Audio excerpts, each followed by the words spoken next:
Presentamos la historia de una revolución, de un fenómeno que se extendió por el planeta con la rapidez del fuego. Es el relato de unos visionarios, de unos jóvenes rebeldes e ingeniosos hippies renegados.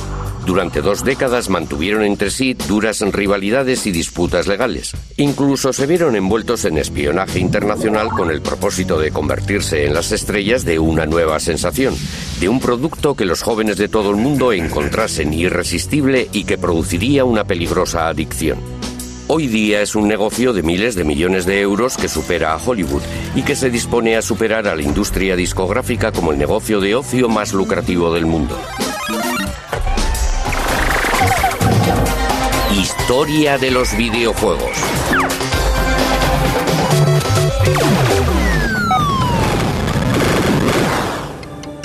Todo empezó en 1972 con un puñado de rebeldes del Valle de Silicon que abandonó su trabajo rutinario de ingenieros con el fin de lograr hacer realidad su sueño de crear videojuegos. El fundador fue Nolan Bushnell, un joven de 28 años que se abrió camino con un capital de tan solo 500 euros. Creó una empresa a la que bautizó Go, el nombre de su juego de mesa favorito. En japonés, cuando alguien está a punto de vencer a otro, le avisa de antemano cortésmente diciendo Atari. Me pareció que era un nombre bastante agresivo para una empresa. A pesar de su falta crónica de fondos, Bushnell se dispuso a cortejar al que sería el primer ingeniero de Atari. Un buen día apareció Nolan y me invitó a almorzar en su nueva y reluciente ranchera. Me ofreció un sueldo de 1.000 euros al mes y algunas acciones en la empresa. Aún se combatía en Vietnam. En aquella época yo ponía en entredicho todo lo relativo a la autoridad y si alguien me sugería que no debía de hacer algo, yo le llevaba la contraria. Decidí irme con él. Atari empezó en este edificio. Era una empresa sin infraestructura, solo nosotros 3. Estábamos asustados, en cierto modo. Este es el lugar.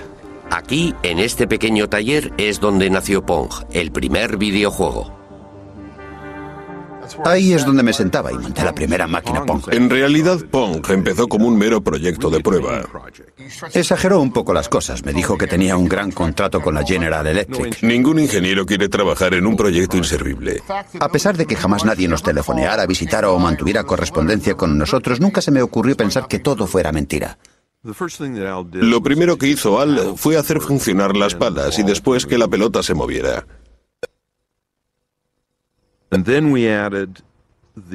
El lugar donde la pelota golpeara la pala determinaría el ángulo de rebote. Con ese cambio, el videojuego resultaba sumamente divertido. ¿Pero la gente estaría de acuerdo? Bushnell y Alcorn instalaron su prototipo en la taberna local para comprobarlo.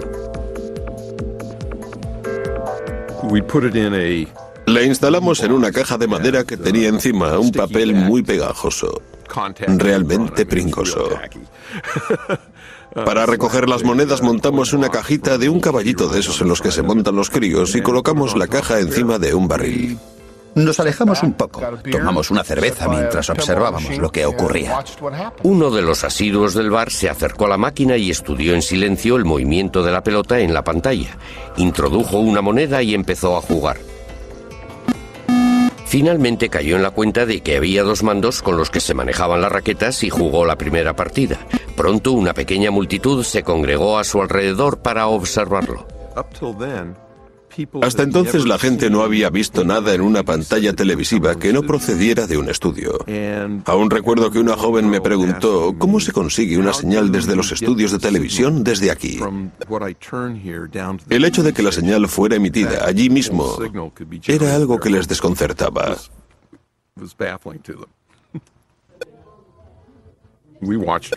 Estuvimos observando todo aquello y nos fuimos a casa. Al día siguiente nos llamaron para decirnos que la máquina se había roto. Abrimos la máquina y comprobamos que el problema era que la caja estaba tan llena de monedas que no cabía ni una más. Pensé, es un problema que fácilmente podremos solucionar. Cuando Nolan vio lo bien que funcionaba Pong, el dinero que estaba haciendo, se dijo, tengo una mina y lo que vamos a hacer es multiplicarla. Atari había empezado su andadura. Bushnell alquiló el local más barato que pudo encontrar, una pista de patinaje en desuso, y allí mismo montaron la primera fábrica. Cuando anuncié en la empresa que íbamos a montar 100 máquinas al día, todo el mundo me dijo: Nolan, estás loco de remate. Como no teníamos ni idea, acudimos a la oficina de empleo y contratamos a gente de la calle, entre la que había personas en libertad condicional y mala gente.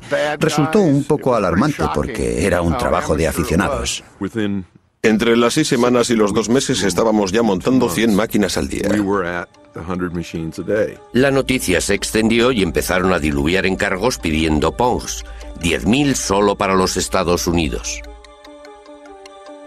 Cogió al país por sorpresa. Teníamos solo 24 años. Acabábamos, como quien dice, de salir de la universidad y ya teníamos el mundo en nuestras manos. De una inversión inicial de 500 euros, Atari consiguió el primer millón. Poco tiempo después, lograron otro éxito mayor con la versión doméstica de Pong. Tuve la impresión de que el mercado doméstico podría ser potencialmente enorme. Un buen día Al se me acercó y dijo: creo que podemos meter todo esto en un chip y conseguir que sea tan barato que llegue a todos los hogares del país. Le contesté: adelante con ello. Este es uno de los primeros chips de Pong. Siguiendo la lógica de las máquinas tragaperras y teniendo en cuenta que estos chips nos costaban solo 10 euros cada uno, podíamos fabricar un videojuego que podría venderse a 100 euros la unidad. Dar con alguien que vendiera el Pong doméstico representaba un reto mayor. No dimos con ninguna juguetería en todo el país dispuesta a comprárnoslos. Fue entonces cuando uno del equipo sugirió que deberíamos intentarlo con el departamento de deportes de los almacenes Sears. Sears nos encargó 150.000 unidades del Pong doméstico para las Navidades de 1975. Presentaba un diseño elegante con el fin de atraer tanto a los adultos como a los niños e incorporamos el logo de los telejuegos de Sears. Una vez más fue un éxito total para Atari. Sears puso en Pong todos sus recursos de marketing. En 1973 estaba ya a disposición del público lo último en aparatos caseros para videojuegos. Apareció un anuncio y se vendieron todas las existencias. Fue algo maravilloso. El éxito de Atari fue total. Lentos pero seguros, no dejamos de crear nuevos videojuegos. Bushnell volvió a centrarse en los salones recreativos. Estaba decidido a ir un paso por delante de sus competidores. Adoptamos la actitud clara de que íbamos a librar una guerra sin cuartel contra nuestros rivales. Por eso creábamos los juegos, los comercializábamos y los innovábamos. ¡Que arranquen las máquinas! Para conseguir fabricar los mejores videojuegos necesitaba a los mejores ingenieros. Por eso hizo de Atari la empresa de juguetes más atractiva para trabajar del planeta. El recién contratado David Crane admiraba el extraño éxito con el que Bushnell dirigía la empresa. Genial era una palabra que Nolan repetía bastante a menudo. Si a él le parecía que algo era genial, intentaría hacerlo porque pensaba que a todos los demás les tenía que parecer lo mismo. Bushnell animaba a sus jóvenes y brillantes ingenieros a que innovaran constantemente.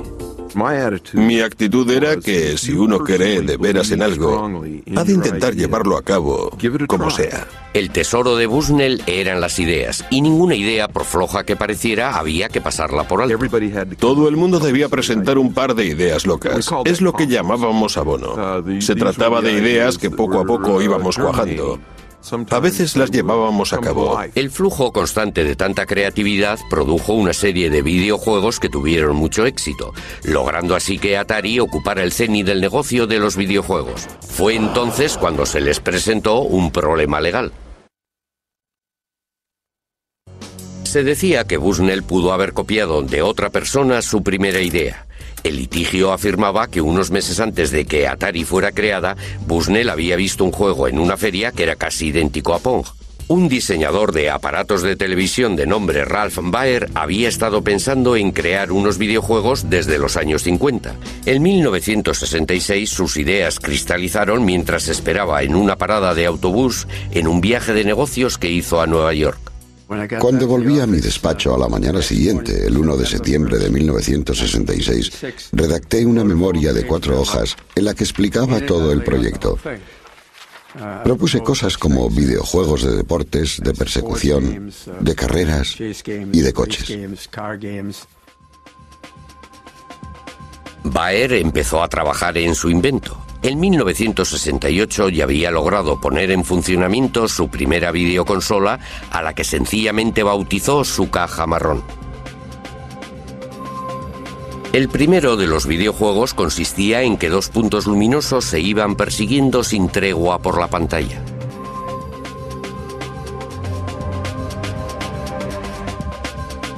No tardó en aparecer un juego de ping-pong.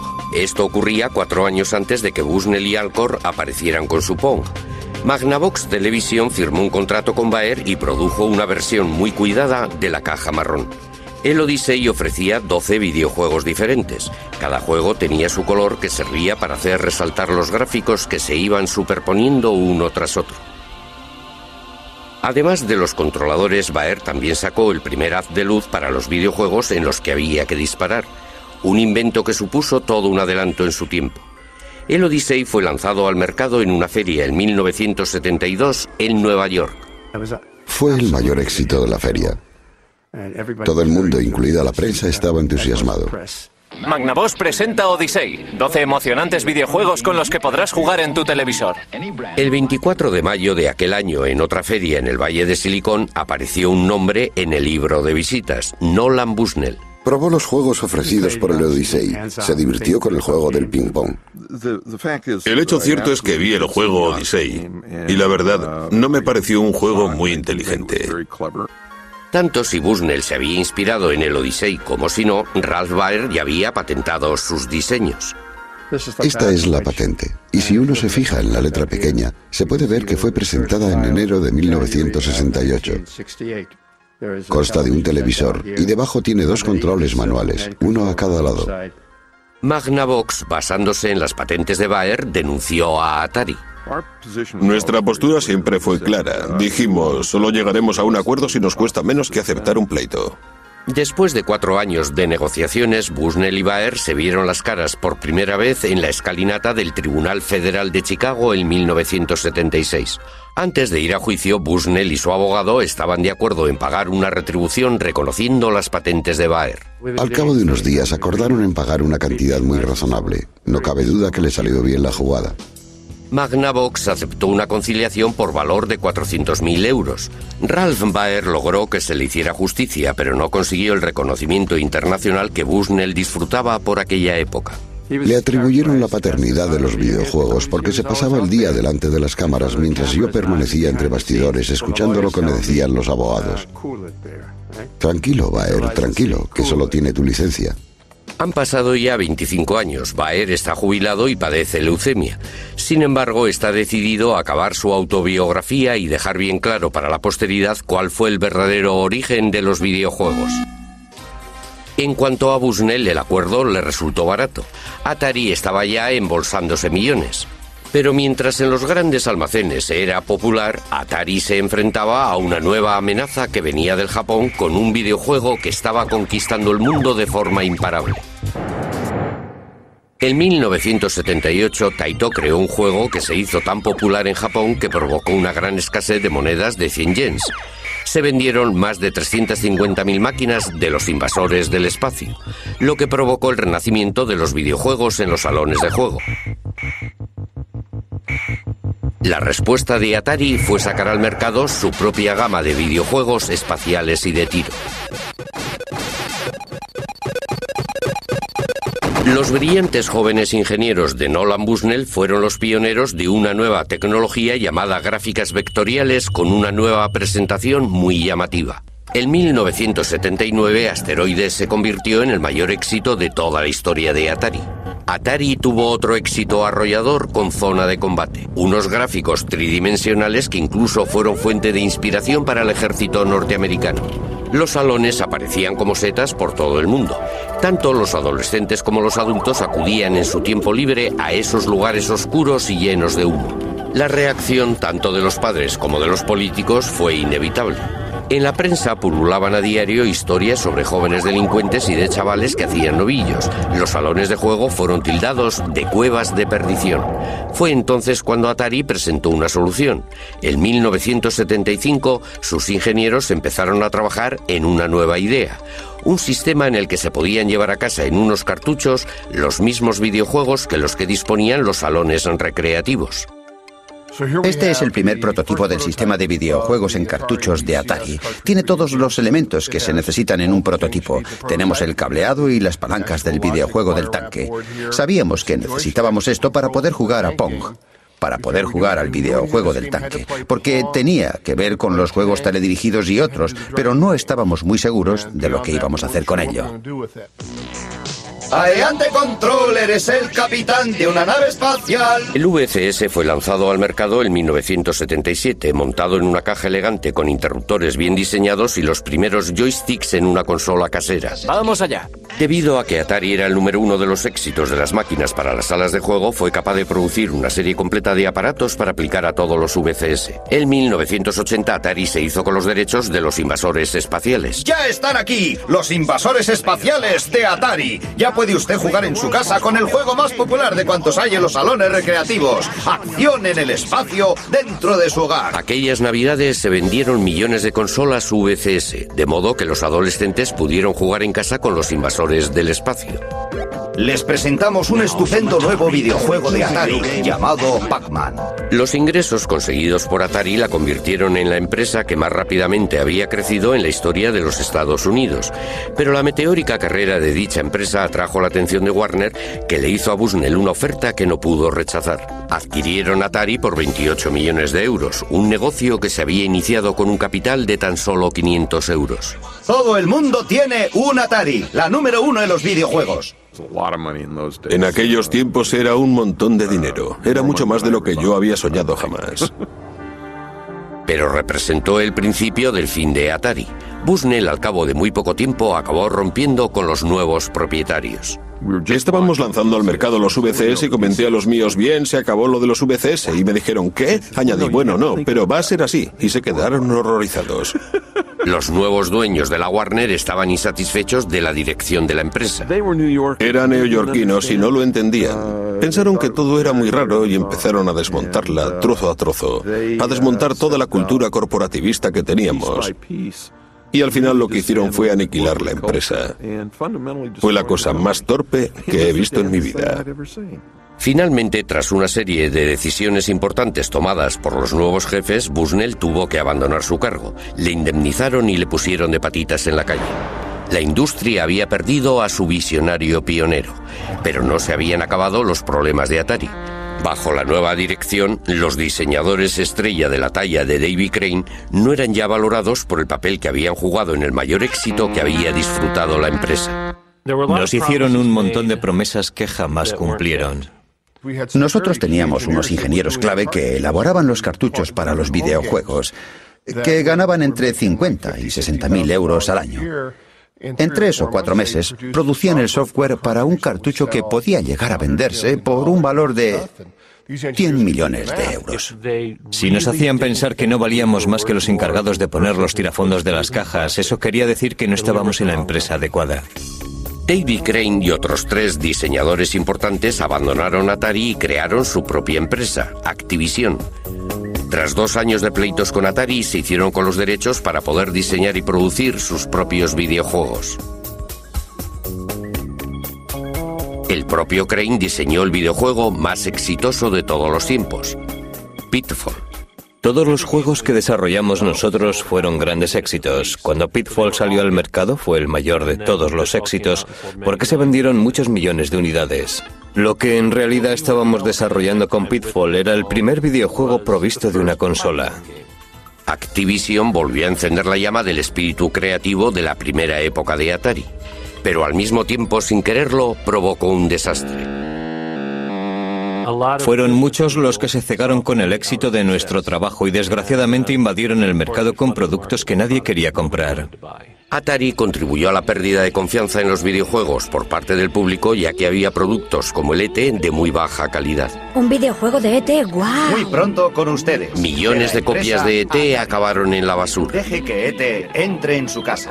El mercado de los juegos de ordenador se desmoronó y en 1983 la Warner anunció unas pérdidas de más de 250.000 euros, cayendo sus acciones en picado. Lamento haber vendido mi empresa a la Warner. Es la cosa más estúpida que he hecho en mi vida. En 1984 la Warner se deshizo de Atari y con ello fue declarada la muerte de los videojuegos norteamericanos. Pero en otros lugares, una nueva raza de diseñadores de tan solo 12 años que trabajaba en sus habitaciones estaba resucitando la industria que acabaría convirtiéndolos en adolescentes millonarios. A principios de los 80, unos adolescentes británicos montaron una revolución en sus cuartos, en las aulas y en los patios de los colegios. Eran los alumnos más raros de la escuela. Unos genios de la ciencia que eran buenísimos en matemáticas pero con pocos amigos, y que sin embargo se iban a convertir en millonarios. Sí, empezó como afición y se convirtió en una obsesión, y luego en una carrera. Los gemelos Philip y Andrew Oliver eran unos típicos adolescentes británicos.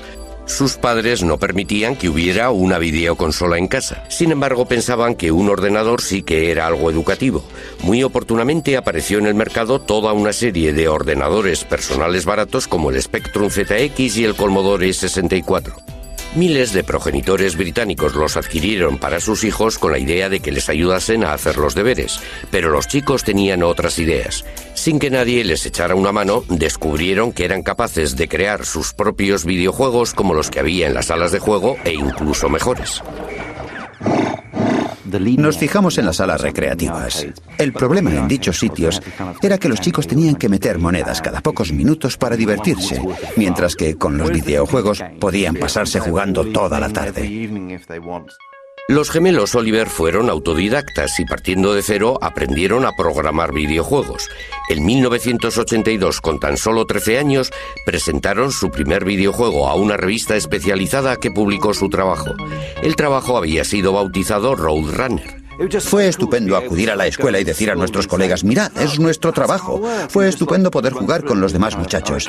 Eran unos bloques pintados con un solo color. Corrían por la pantalla y el camión se movía por la pantalla. Solíamos retarnos, a ver cuánto puedes aguantar. El camino se iba estrechando más y más, y con muchas más curvas, y todo ello al azar. Finalmente te sacaba del juego. La revista les pagó 75 euros, una bonita suma de dinero de bolsillo para unos adolescentes de 13 años. Luego se presentó la oportunidad de aparecer en la televisión. Se presentaron a un concurso televisivo en el que competían chicos de su edad. Elaboramos un videojuego, lo enviamos y ganamos el primer premio. Salimos en la tele, fue estupendo. Más tarde nos comentaron que habíamos sido los únicos que habíamos enviado un proyecto. En realidad no querían que preparáramos un videojuego, solo querían un diseño sobre papel. Habíamos creado un videojuego. Les llovieron ofertas para comprar sus juegos y la afición de los gemelos se convirtió en una pequeña industria. Preparamos toda una serie de Esos juegos. fueron los primeros. Este es el asesino P y la cueva P. Hubo muchas noches que las pasamos trabajando y al día siguiente íbamos a la escuela como si nada. Teníamos que interrumpir el proyecto que estábamos elaborando con todas las flechas y peñascos. Íbamos a rematarlo y... Teníamos que irnos a la cama y nos despertábamos con nuevas ideas para el juego. No hacíamos más que trabajar. Sospechábamos que llevábamos mucho tiempo trabajando cuando los pajarillos empezaban a piar en la ventana y comenzaba a amanecer. Y oíamos al lechero. Sí. Las revistas distribuyeron sus juegos por todo el país, pero los gemelos consiguieron muy poco dinero. Cuando cumplieron los 18 años, los padres pensaron que había llegado la hora de que fueran a la universidad y de que consiguieran un trabajo serio. Pero uno de sus profesores persuadió a los padres para que les concedieran un año con el fin de que su afición se transformara en negocio. Unas semanas más tarde todo cambió cuando conocieron a los hermanos Darling. Richard y David también habían estado creando sus propios juegos desde los 11 y los 12 años, pero estaban insatisfechos con las cantidades que las empresas estaban ofertando a los jóvenes diseñadores. Por esa razón empezaron a vender sus juegos por correo, creando su propia empresa en una habitación de la casa.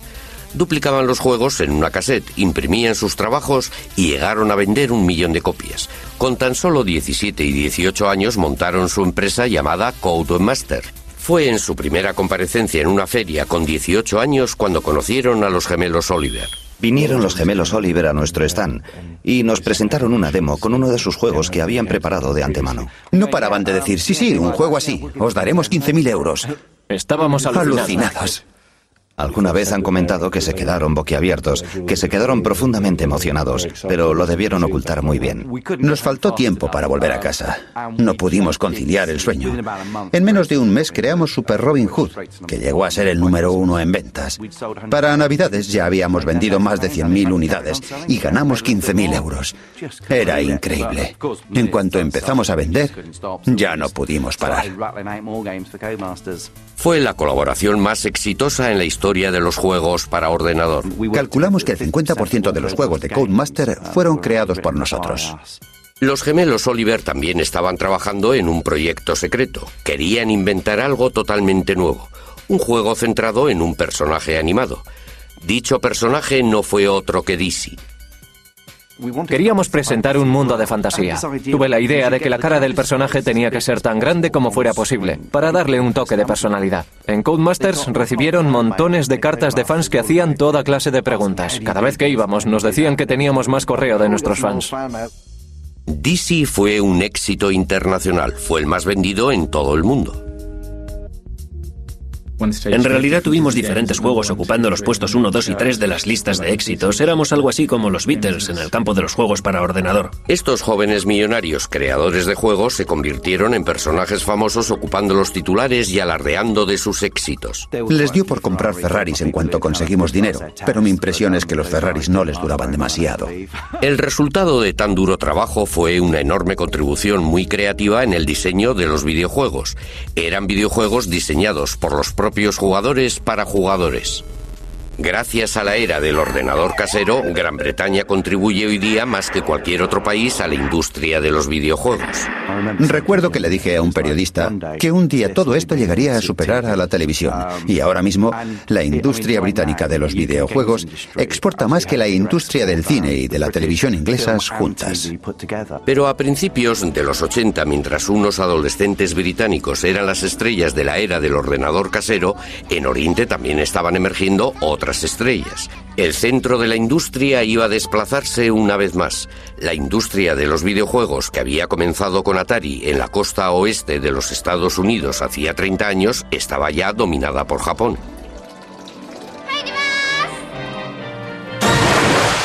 Los videojuegos casi se han convertido en algo sinónimo con Japón.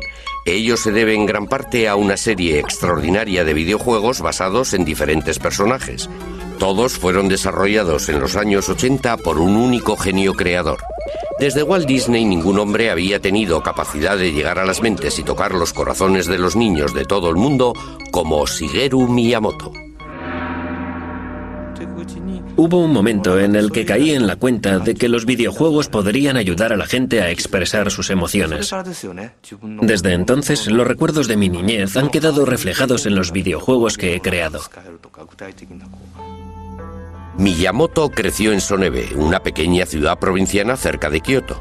De niño, en el seno de una familia tradicional, transformó todo cuanto le rodeaba en un mundo de fantasía que empezó a explorar.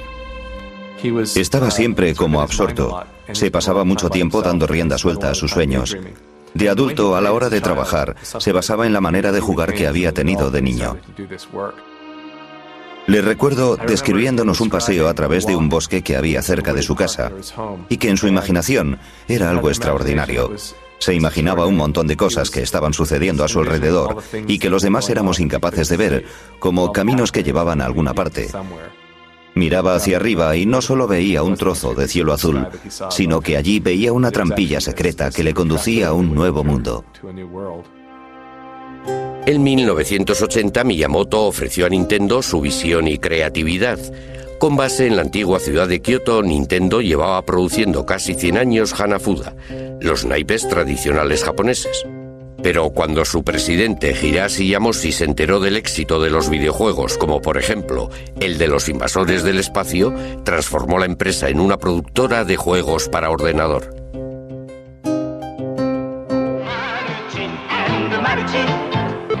A sus 20 y pocos años, Miyamoto no mostraba ningún interés en los videojuegos, pero su padre quería que tuviera un trabajo respetable. Miyamoto era un artista imaginativo, creativo, inventivo. El último lugar en el que esperaba ir a parar era una gran empresa. Odiaba los ordenadores, no tenía fe en cosas intangibles como por ejemplo la electricidad. El siguiente golpe de suerte fue un aviso de crisis proveniente de Norteamérica. Nintendo había establecido un pequeño cuartel general en Seattle. La época de los salones recreativos estaba en su punto álgido, con Atari a la cabeza, y Nintendo quería un trozo del pastel. La rama norteamericana de Nintendo había encargado 2000 unidades de un juego muy exitoso en Japón llamado Raiders Cop, pero en Norteamérica fue un desastre. Le solicitaron a la oficina principal en Kioto que creara algo que lo reemplazara. Como no disponían de un diseñador, tomaron la decisión de dar al empleado más novato su gran oportunidad.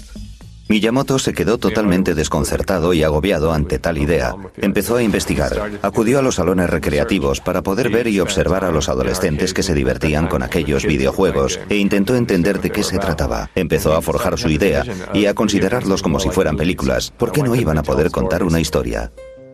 Miyamoto creó una historia sencilla y unos personajes llenos de color en el juego que acababa de inventar.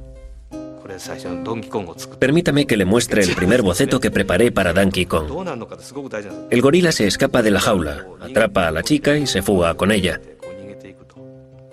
Un hombre con un martillo en la mano le persigue esquivando todos esos barriles. Al final aparece un agujero en el suelo. El gorila cae dentro de él y se mata. Con el fin de dar vida a sus personajes, Miyamoto tuvo que trabajar con las limitaciones que le imponía la tecnología de la época. De repente surgió un problema. ¿Qué pelo tenía el personaje? El asunto es que él se estaba cayendo. En un videojuego, el pelo presentaba una dificultad que los diseñadores de la época no podían resolver. Es decir, por la inercia de la caída, el pelo tenía que aparecer con las puntas hacia arriba. Miyamoto resolvió el problema poniéndole una pequeña gorra. Dándole un toque final, Miyamoto compuso la música para el videojuego que fue enviado a Seattle. Quedaba por ver si Donkey Kong iba a tener más éxito que el fracaso que había supuesto Raiders Cop, al que debía sustituir.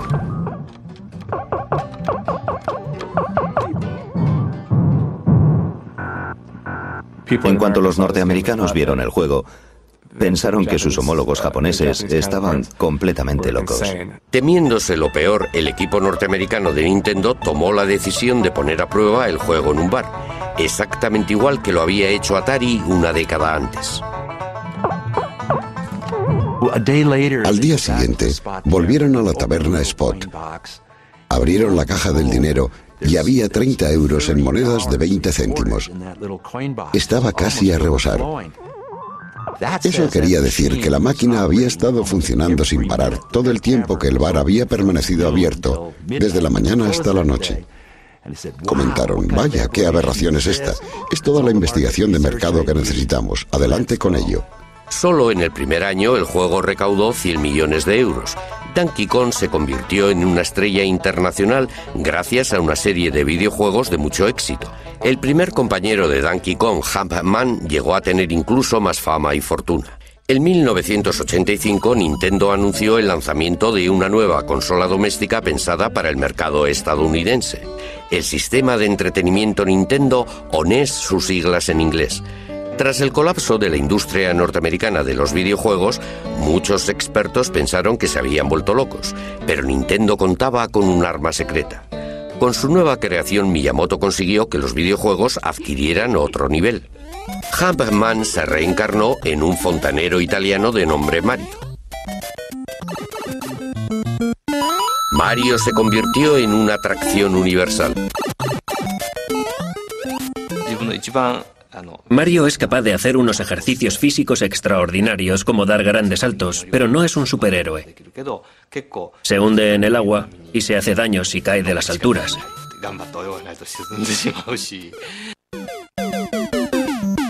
Miyamoto creó un mundo aparte lleno de tuberías, alcantarillas, barrancos y arrecifes para que Mario lo explorase. Además, inventó un ejército de monstruos animados para que Mario se enfrentara a ellos. En las pruebas de la primera versión, Mario era enorme. Luego creé al pequeño Mario. El juego cobró más interés con los dos hermanos. Más tarde me pregunté qué comida mágica podría transformar al pequeño Mario en el Mario grande. Fue cuando creé esa enorme seta roja. Estaba creando ese universo maravilloso que él mismo estaba contemplando a través de un espejo. Enseguida aparecieron otras series y Mario se convirtió en una superestrella internacional. En una encuesta realizada en 1987, Mario fue reconocido por más niños norteamericanos que el propio Mickey Mouse. Fue entonces cuando Miyamoto desveló su obra maestra.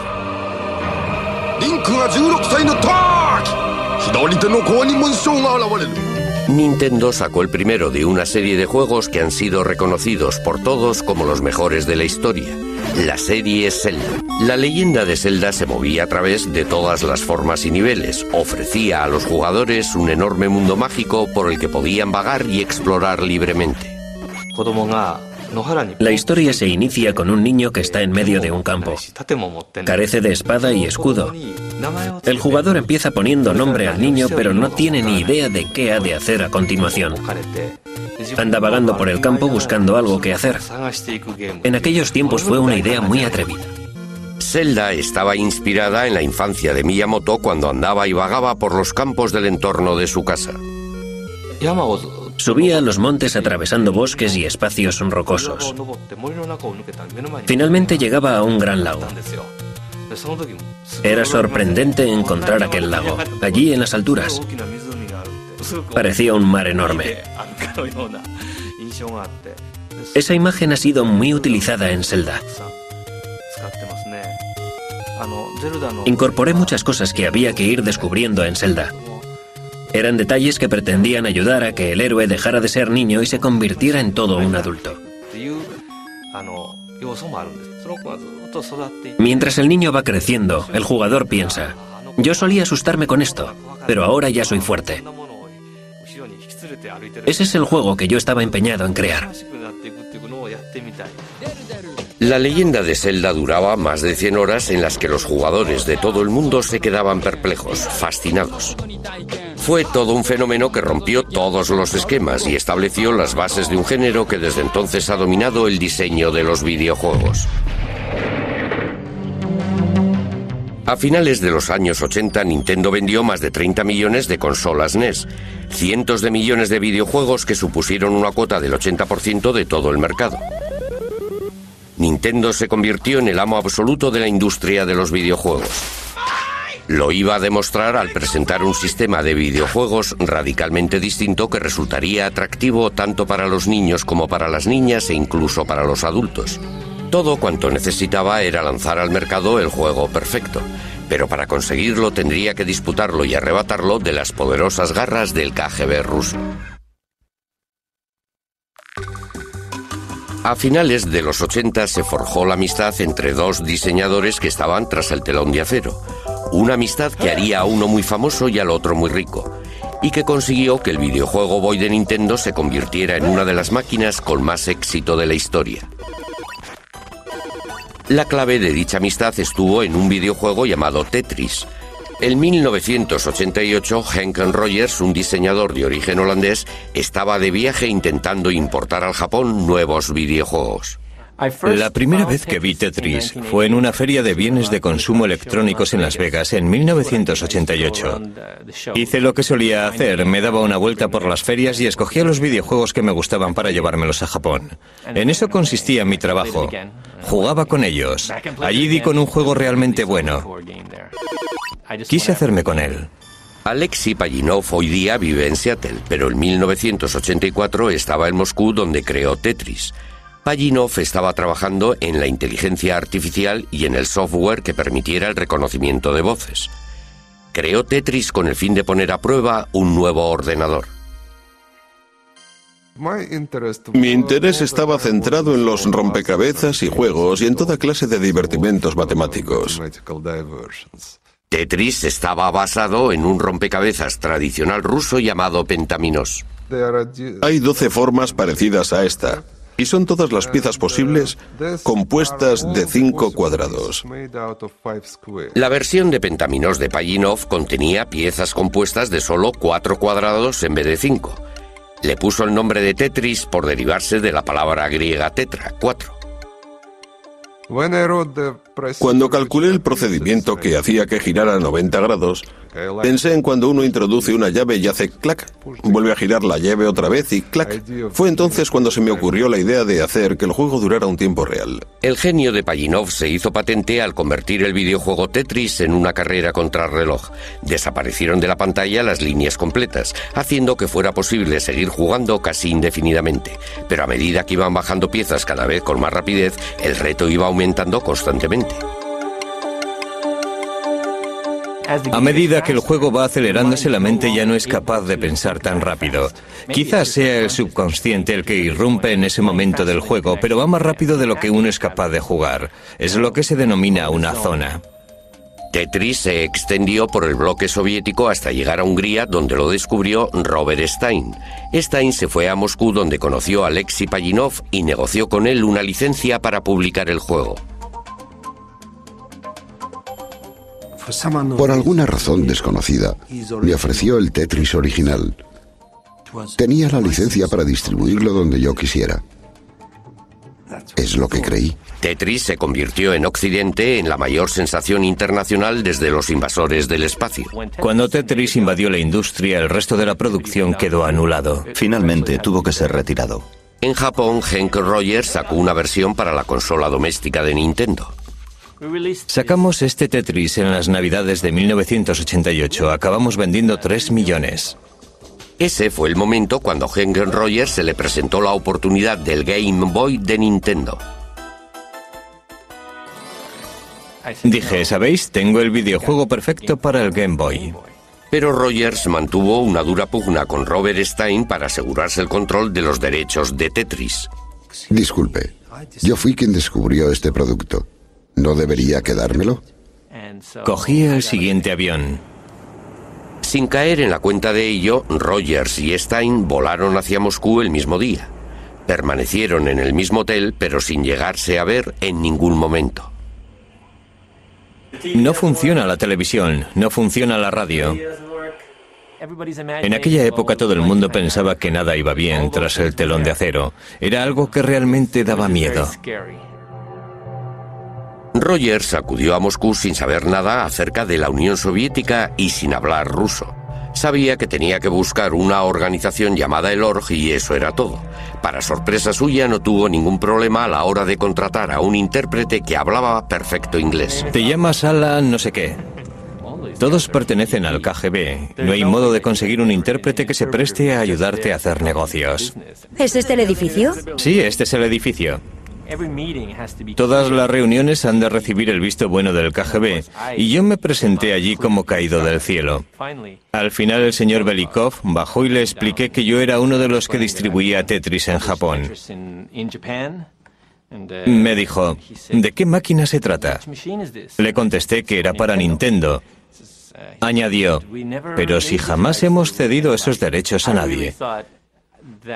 Pensé durante un buen rato que yo estaba metido en un buen lío, porque en su opinión yo era un auténtico pirata. Posteriormente, aquella misma mañana, Rogers conoció a Alexei Pajitnov. Les presento al siguiente invitado, el mundialmente famoso señor Pajitnov. Vaya, mundialmente famoso. ¿Famoso por qué? Porque en el mundo... Me llamo Alexei Pajitnov. Nos hicimos amigos rápidamente porque en cuanto hablamos del diseño de videojuegos tenemos algo en común de lo que podemos hablar. Su inglés no era muy bueno, pero sí lo suficiente. Henk fue la primera persona que entendió y a la que de verdad gustó el videojuego. Es lo que percibí de inmediato. Todo el mundo en Moscú en aquella época, incluido Alexei, estaba paranoico a cuenta de que cualquier conversación que se mantuviera fuera escuchada por gente que no tenía por qué oírla. Por esa razón, siempre que quería decirme algo, me guiñaba el ojo y nos íbamos a un parque. Finalmente iniciaron las conversaciones sobre la compra de los derechos de Tetris. Allí había al menos de 8 a 10 personas, algunas de las cuales pertenecían sin ninguna duda al KGB. Yo estaba confinado en una habitación a 3 grados en la que me hacían toda clase de preguntas. Lo que Rogers desconocía era que los rusos estaban negociando también con Robert Stein en otra habitación del mismo edificio. Mi objetivo consistía en intentar hacerme con todas las licencias que fuera posible de todo lo que quedaba. Sin que ninguno de los dos lo supiera, que Bill Maxwell, hijo del magnate de la prensa Robert Maxwell y presidente de Mirrorsoft, editores británicos de videojuego, también estaba en Moscú. Kevin estaba moviendo los hilos, estaba diciendo: si no hacen el trato conmigo, mi padre va a ir a hablar con Gorbachev y ustedes van a tener serios problemas. Ese fue el método que aplicó en sus negociaciones. Pero Rogers tenía a Pajitnov de su parte y tenía todo el apoyo de Nintendo para presentar una oferta generosa. Tras 4 días de negociaciones, al final dijeron que sí. Pajitnov y Rogers lo celebraron en el único restaurante nipón que había en Moscú. El acuerdo le convirtió a Rogers en multimillonario. Le odié, pero en realidad solo hizo lo que cualquier negociante habría hecho en su lugar. Hoy he perdido Dios sabe cuántos millones de euros y no me siento muy feliz, que digamos. Nintendo resultó el gran ganador. Además de Tetris y el paquete de videojuegos, se vendieron en todo el mundo 32 millones de consolas Game Boy, casi la mitad de ellas para adultos. Pajitnov se hizo mundialmente famoso y emigró a los Estados Unidos. Como era ciudadano soviético, no ganó nada a cuenta de los videojuegos hasta que expiraron los contratos en 1996, 12 años después de haberlos inventado. En la actualidad, él y Henk Rogers trabajan juntos y venden Tetris para una nueva generación de hardware. Con Tetris, la industria de los videojuegos se hizo adulta y convirtió a Nintendo, durante cierto tiempo al menos, en la empresa de ocio más poderosa del planeta. Partiendo de unos orígenes muy humildes, la cultura de los videojuegos evolucionó a unos pasos gigantescos gracias a la intuición y creatividad de sus grandes pioneros. Fueron hombres que entendieron lo mucho que a la humanidad le gusta y necesita jugar. Abrieron las puertas a un maravilloso nuevo mundo en el que una vez que se entra no se puede salir.